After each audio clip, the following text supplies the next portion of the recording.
ہمیں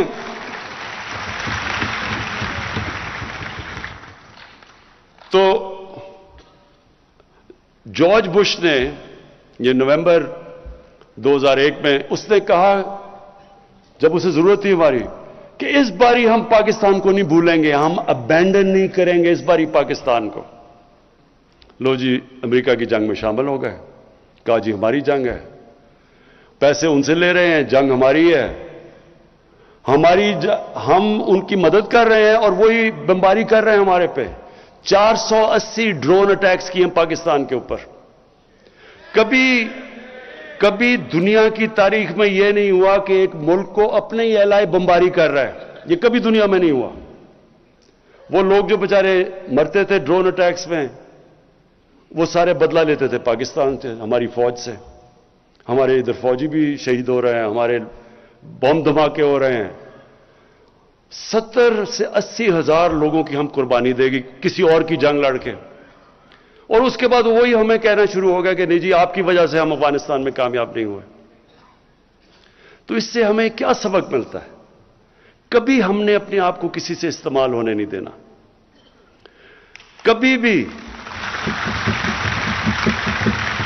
کبھی ہم نے اپنے لوگوں کو اس طرح نہیں ہم نے قربان ہونے دینا کسی اور کے لیے, کیونکہ انہوں نے تو کچھ نہیں اپریشیٹ کیا. لوگ ہمارے مرے, تباہی ہماری ہوئی, ڈالر ہمارا, اکانومی ہماری تباہ ہوئی, قبائلی علاقے کے جو آدھے لوگوں نے نقل مکانی کی, قبائلی علاقے اجڑ گئے. کیا ملا اس سے؟ اور وہ اس لیے کہ ہمیں غلط عادتیں پڑی ہوئی ہیں. ہمیں جی ایڈ مل جائے گی, چلو جی مدد کر دو کسی کی. تو اس لیے یہ جو خودداری ہے, دیکھیں ایک انسان, ایک قوم کھڑی تب ہوتی ہے, رسپیکٹ ہی دنیا میں تب ہوتی ہے جب وہ خوددار ہو. تو ہماری فارن پالیسی اب ایسی ہے کہ ہم نے کوئی کسی کے ساتھ, ہم نے امن میں شرکت کریں گے, کسی کی جنگ میں ہم نے شرکت نہیں کرنی.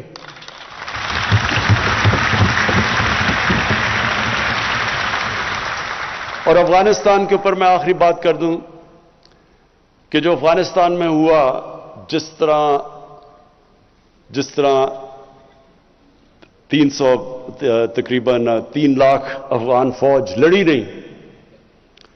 کئی لوگ کہتے ہیں جی دیکھیں بڑے بزدل ہیں وہ لڑے نہیں.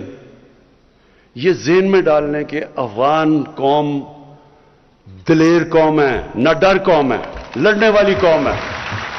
اگر وہ نہ ہوتی تو 10 لاکھ افغانیوں نے شہادت دی تھی روسیوں کے خلاف. کوئی قوم اس طرح نہیں لڑی جس طرح انہوں نے اپنی آزادی کے لیے لڑا ہے. تو سوچنے والی بات یہ ہے کہ کیوں یہ قوم نہیں لڑی, کیوں یہ ان کی فوج نہیں لڑی. تھوڑے طالبان تو 70,000 تھے, 3 لاکھ یہ کی فوج تھی, ایئر فورس ان کے ساتھ, جدید ہتھیار ان کے پاس, ٹینکس ان کے پاس, کیوں نہیں لڑی؟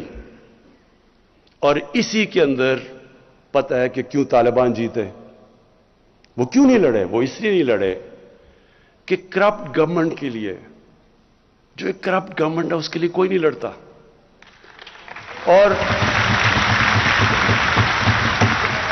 اور دوسری چیز, افغانیوں کی ایک سائیکی ہے, وہ ہمیشہ جو باہر سے آتا ہے, جو ان کے اوپر فتح کرنے کی کوشش کرتا ہے, وہ قوم ان کے اگینسٹ کھڑی ہو جاتی ہے. وہ اپنی آزادی کے لیے لڑتے ہیں. تو وہ کبھی بھی کسی ایک گورنمنٹ جو باہر سے امریکی اس کو بیک کر رہے ہیں, انہوں نے اس کے لیے نہیں لڑنا تھا. جس طرح سوویت یونین, انہوں نے جب پوری کوشش کی افغانستان پہ قبضہ کرنے کے لیے, وہ فیل ہو گئے, اس لیے کہ وہ لوگ آزادی چاہتے ہیں. اور اب جو حالات ہیں افغانستان میں, ہماری پوری کوشش ہونی چاہیے, اور میں دنیا کی کمیونٹی کو کہتا ہوں, پوری کوشش ہونی چاہیے کہ افغانستان کی اس وقت ان کی گورنمنٹ کی مدد کریں. جو طالبان ہیں انہوں نے کیا چیزیں کہی ہیں؟ انہوں نے کہا کہ ہم سب کو شامل کریں گے.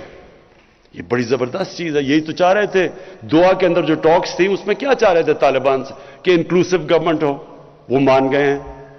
ہیومن رائٹس ہے, وہ کہتے ہیں ہاں ہیومن رائٹس. ایمنسٹی, انہوں نے سب کو معاف کر دیا ہے. اور انہوں نے کہا کہ ہم اپنی زمین استعمال نہیں ہونے دیں گے دہشت گردی کے لیے. یہی دنیا چاہتی تھی. تو جب انہوں نے یہ کہہ دیا ہے تو یہ کیا مطلب کہ نہیں جی وہ آگے پتہ نہیں اپنی زبان پہ کھڑے ہوں گے یا نہیں ہوں گے؟ بھئی جب نہیں ہوں گے تب دیکھیں، ابھی کیوں شروع ہو گئے ہیں؟ ابھی تو آپ کریں ان کی مدد تاکہ وہ افغانستان میں امن ہو۔ سب سے زیادہ دنیا کو کیا کرنا چاہیے؟ پوری کوشش کرنی چاہیے کہ افغانستان میں امن ہو۔ 40 سال سے وہاں انتشار ہے، ان کے لوگوں نے کتنی مشکلوں کا سامنا کیا ہے۔ اب وقت آ گیا کہ دنیا مدد کرے امن لانے کے لیے وہاں، اور وہ کوشش کرے۔ اگر طالبان کوشش کر رہے ہیں سب کو شامل کر کے وہ امن کی بات کر رہے ہیں تو ان کی مدد کریں۔ میں اپنی ٹیم کو اس کا شکریہ ادا کرتا ہوں، اپنے سارے ایلائز جتنے ہمارے ساتھ، جنہوں نے ہمارے ساتھ 3 سال گزارے ہیں، کیو لیگ کا، ہماری بیپ پارٹی کا، اپنی ایم کیو ایم کا، میں آپ کا سب کا شکریہ ادا کرتا ہوں، جی ڈی اے کا سب کا، اپنے سارے ایلائز کا شکریہ ادا کرتا ہوں جس طرح آپ نے ہمارے ساتھ کرا ہے۔ شکریہ۔